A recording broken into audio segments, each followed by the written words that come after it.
Walter Lippmann, seorang jurnalis Amerika, pernah menyebutkan, kita diberitahu banyak hal sebelum kita melihatnya, dan kita membayangkan banyak hal sebelum kita mengalaminya.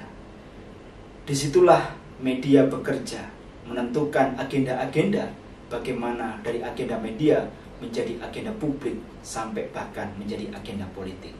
Kita semua akan kupas di dalam pembahasan yang menarik, meneruskan bagaimana hubungan media dengan politik, dan disitulah agenda-agenda dibuat di dalam praktek bermedia.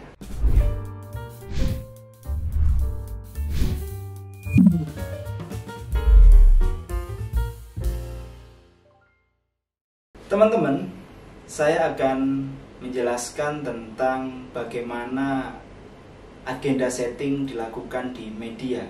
Dan ini sebenarnya diskusi ini sudah lama, utamanya ketika Walter Lippmann di tahun 1922 itu menuliskan atau mengemukakan terkait dengan public opinion. Jadi opini publik itu tidak terbentuk hanya seketika atau semata-mata terjadi, tapi opini publik memang dilakukan dari praktek-praktek yang itu ditentukan oleh sebuah agenda. Bagaimana agenda media bekerja, saya akan menyampaikan beberapa tahapan, dan mungkin ini bisa kita lihat di sekitar kita, bagaimana media bekerja sampai akhirnya kita terpengaruh oleh agenda-agenda di media. Pertama, tentu media memiliki isu prioritas. Media memiliki sesuatu yang ingin dilihat. Media menginginkan topik tertentu yang akan diliput. Karena tentunya banyak hal yang ingin dijadikan berita, tapi tidak mungkin.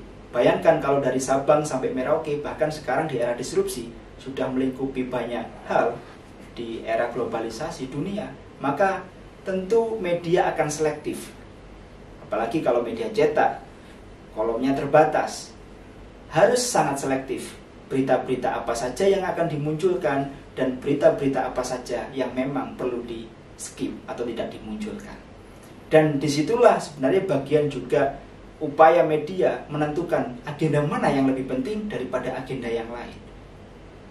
Tapi kalau kita melihat, sebenarnya apa sih yang membuat media menentukan agenda ini prioritas atau agenda ini penting? Ini tentunya di dalam newsroom, meja redaksi akan menentukan sejauh mana isu ini betul-betul sangat signifikan ketika diberitakan, ketika disampaikan kepada ruang publik. Jadi dalam konteks penentuan agenda di media juga terjadi banyak proses, mulai dari proses liputan sampai akhirnya di meja redaksi, kebijakan redaksi, sampai akhirnya keluar yang namanya agenda media. Pertanyaannya, apakah agenda media itu betul-betul merepresentasikan agenda yang ada di masyarakat, atau sesuatu yang aktual, penting, dan memang itu yang layak untuk di-highlight? Ini menjadi pertanyaan kita. Kenapa misalnya banjir di Jakarta lebih dipublish daripada misalnya ada sesuatu tanah longsor misalkan, atau apa yang mungkin relatif tidak terekspos di luar Jawa misalnya. Ini kan menjadi pertanyaan, kenapa harus Jakarta yang diekspos? Kenapa Jakarta mungkin kasusnya kecil dalam konteks tertentu, tapi lebih mudah di-exposure?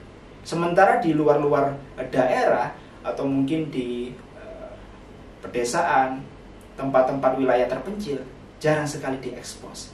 Nah, ini lagi-lagi media punya peran menentukan agenda yang dibawa ke meja redaksi untuk sampai kemudian disajikan ke ruang publik.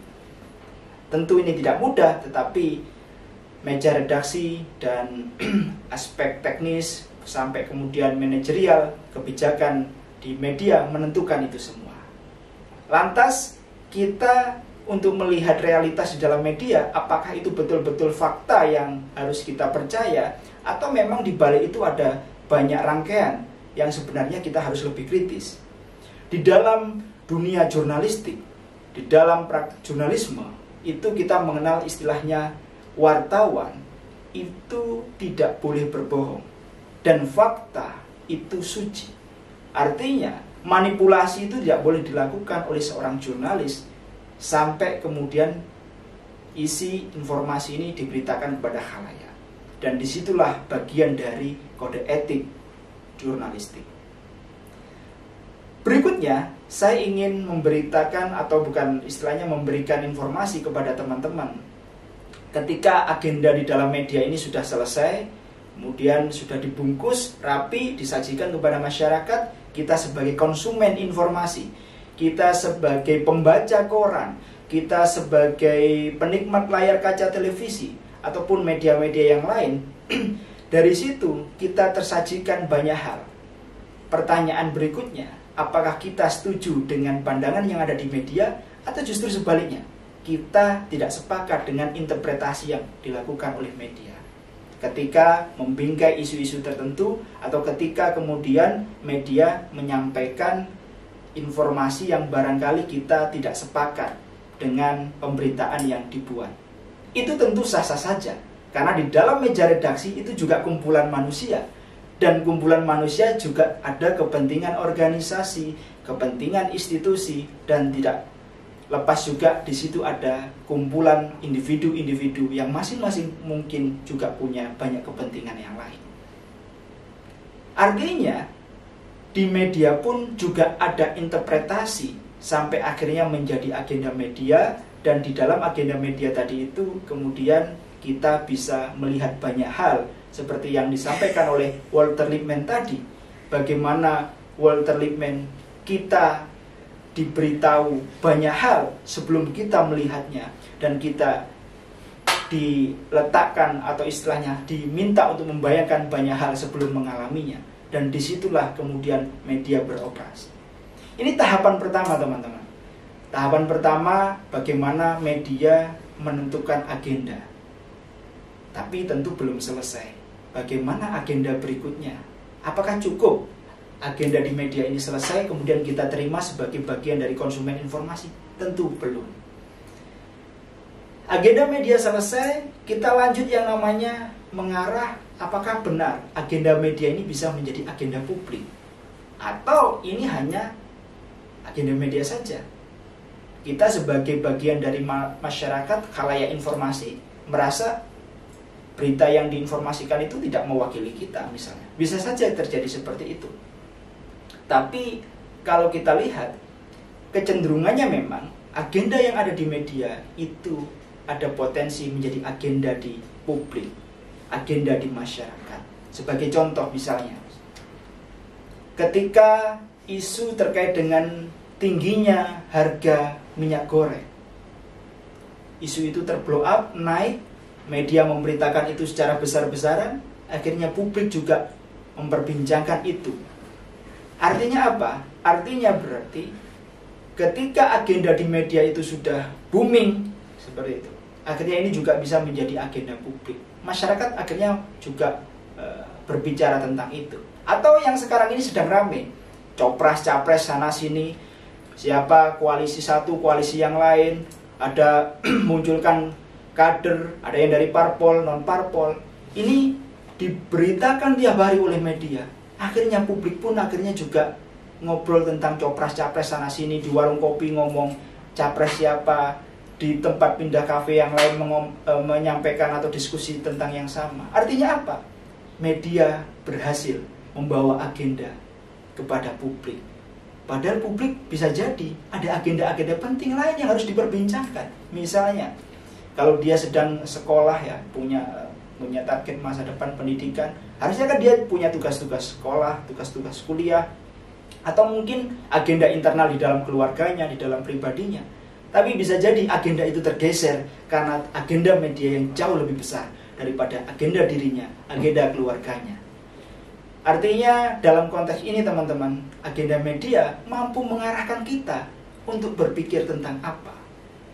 Itu seperti yang dikatakan oleh Bernard Cohen ya. Jadi Bernard Cohen itu pernah menyampaikan terkait dengan mungkin media bisa jadi gagal atau belum berhasil membuat kita harus berpikir tentang apa, gitu ya. Tapi media sangat berhasil membuat kita memikirkan apa yang harus kita pikirkan, memikirkan apa yang harus kita agendakan. Itu teman-teman. Jadi betapa dahsyatnya kerja-kerja media mempengaruhi pola pikir, pola sikap kita, akhirnya kita terkonstruk atau akhirnya kita terpengaruh oleh agenda-agenda di dalam media. Agenda media sudah kemudian bergerak menjadi agenda publik atau agenda masyarakat. Pertanyaan berikutnya, apakah selesai dari agenda masyarakat? Ternyata tidak, teman-teman. Di dalam pendekatan atau teori agenda setting di media, media selalu punya cara untuk mempengaruhi publik. Kemudian setelah publik itu terpengaruh, akhirnya menjadi agenda kebijakan atau istilahnya policy agenda. Jadi dalam konteks ini, masyarakat sudah memperbincangkan banyak hal, akhirnya para pemangku kepentingan, pemangku kebijakan juga terpengaruh, teman-teman. Oleh apa? Oleh perbincangan-perbincangan yang sejak awal tadi mungkin sudah banyak masif dilakukan oleh masyarakat. Sebagai contoh, terkait misalkan kemarin Undang-Undang Cipta Kerja. Mungkin dalam logika paradigma pemerintah, pandangan pemerintah, ini diharapkan untuk mengakselerasi kerja-kerja investasi, mempercepat kerja-kerja pembangunan, atau bahasa yang lain biasanya sering disampaikan oleh Presiden, istilahnya menyederhanakan perizinan, kebijakan, dan seterusnya. Tapi ternyata deliver ke publik, penyampaian komunikasi publik ke masyarakat itu tidak selesai. Akhirnya masyarakat menganggap ini ada apa di balik kebijakan itu. Artinya apa? Publik sudah kasakusuk nih. Publik tidak sepakat dengan pemberitaan atau istilahnya tidak sepakat dengan agenda yang dimiliki oleh pemerintah, kebijakan pemerintah. Artinya apa? Ketika publik kemudian sudah ramai memperbincangkan ini, pemerintah juga memberikan respon sebagai pemangku kebijakan. Kalau ini diteruskan, bisa jadi gelombang demonstrasi akan terjadi secara besar-besaran, secara masif. Kalau kemudian krisis ini tidak segera diatasi, tapi pemerintah dengan cepat kemudian melakukan mitigasi, dengan cepat melakukan upaya merespon bahwa arus publik di bawah tidak begitu respect terkait dengan kebijakan terkait Undang-Undang Cipta Kerja, dan akhirnya agenda yang dimiliki oleh pemerintah tadi itu didialogkan melalui kerja-kerja di media. Itu, teman-teman. Jadi kerja di media, agenda di media itu berpengaruh di agenda publik itu mempengaruhi agenda pemerintah. Kalau sama antar agenda ini tidak linear, tidak kongruen, tidak sejalan, tidak sebangun, bisa jadi di situ ada nanti yang namanya kesenjangan, ada gap. Kalau sudah ada gap, tentunya akan terjadi banyak konflik-konflik horizontal. Itu, teman-teman. Jadi tadi sudah agenda media mempengaruhi agenda publik, kemudian menjadi agenda kebijakan. Sebenarnya belum selesai, teman-teman. Masih ada, itu sifatnya masih agenda. Jadi masih agenda. Tapi berikutnya, apakah di level yang lebih tinggi lagi, itu ada nama istilahnya yang namanya agenda politik. Jadi setelah agenda kebijakan, itu masuk ke level agenda politik. Mempengaruhi tidak di level kepentingan-kepentingan elit, kepentingan-kepentingan para pemangku kebijakan yang lebih strategis. Misalnya sebagai contoh, kemarin ada banyak hal ya terkait dengan mungkin kelangkaan BBM atau kenaikan harga BBM. Artinya apa? Agenda-agenda yang sudah masif di publik ini oleh para politisi ditangkap. Bagaimana mereka menangkapnya? Tentu dengan cara yang politis. Mereka menangkap dengan cara apakah mampu ruang isu tadi itu dimanfaatkan, dikapitalisasi untuk kepentingan politik. Bagaimana partai tertentu dianggap lebih pro terhadap rakyat daripada partai yang lain. Jadi rangkaian agenda ini itu secara simultan terjadi, teman-teman. Dalam proses bagaimana media beragenda sampai kemudian menjadi agenda politik, agenda agenda publik, agenda politik, sampai kemudian implementasi kebijakan publik di masyarakat. Kita mungkin tadi sudah kita berbincang seputar bagaimana penentuan agenda sampai akhirnya masyarakat terpengaruh, kemudian publik istilahnya menjadi bagian dari agenda di dalam media. Saya ingin melihat sisi yang lain seputar dunia media dikaitkan dengan pertarungan atau di pusaran pergulatan agenda itu, teman-teman.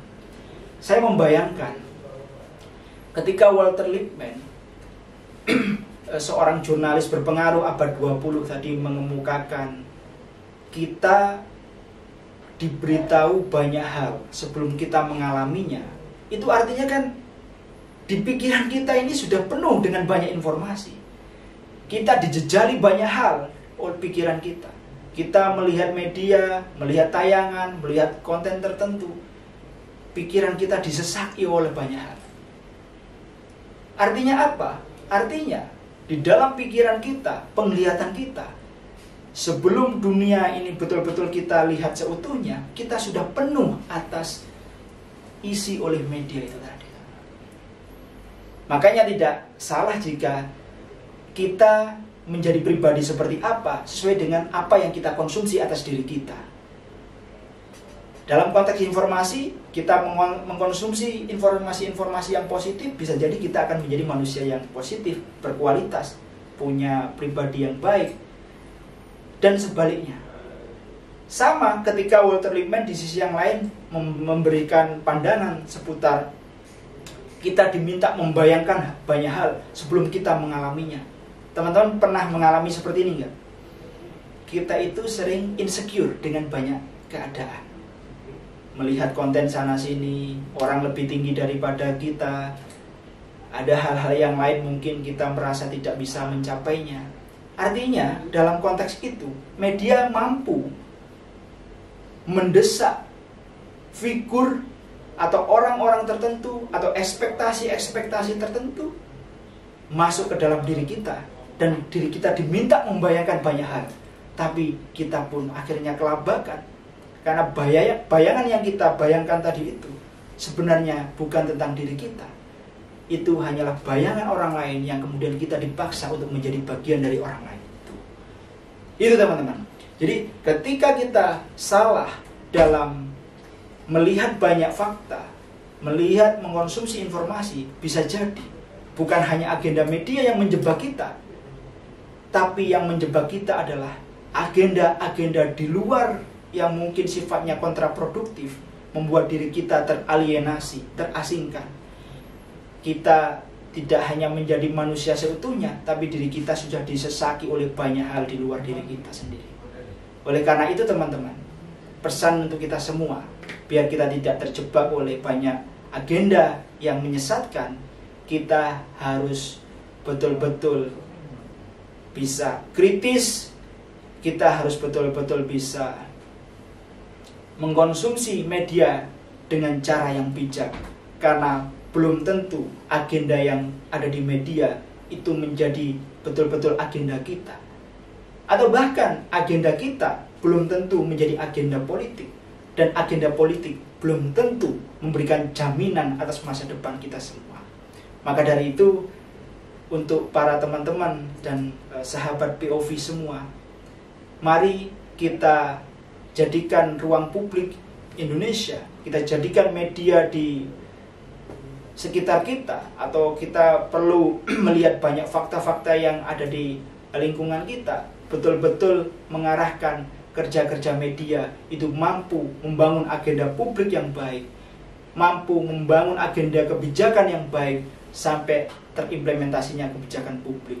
Jangan sampai kita terjebak hanya karena agenda media, sementara agenda-agenda yang sebenarnya itu menjadi agenda substansial justru tertinggal. Oleh karena itu teman-teman, mari kita bersama-sama memulihkan Indonesia dengan cara yang kita bisa, sesuai dengan kerja-kerja media, kerja-kerja kritis, dan kita tidak boleh terjebak dengan apapun yang membuat kita justru disorientasi terhadap nilai-nilai yang substansi. Teman-teman dan sahabat POV semua, Tentu apa yang saya sampaikan tadi terkait dengan agenda media, pusaran pertarungan dengan agenda politik, dengan agenda publik, itu tidak hanya sebatas yang saya sampaikan. Teman-teman juga bisa punya point of view yang lain, punya sudut pandang yang lain, punya interpretasi atau perspektif yang lain. Kita semua bisa saling berbagi pandangan, dan itulah yang justru membuat kita kaya akan makna.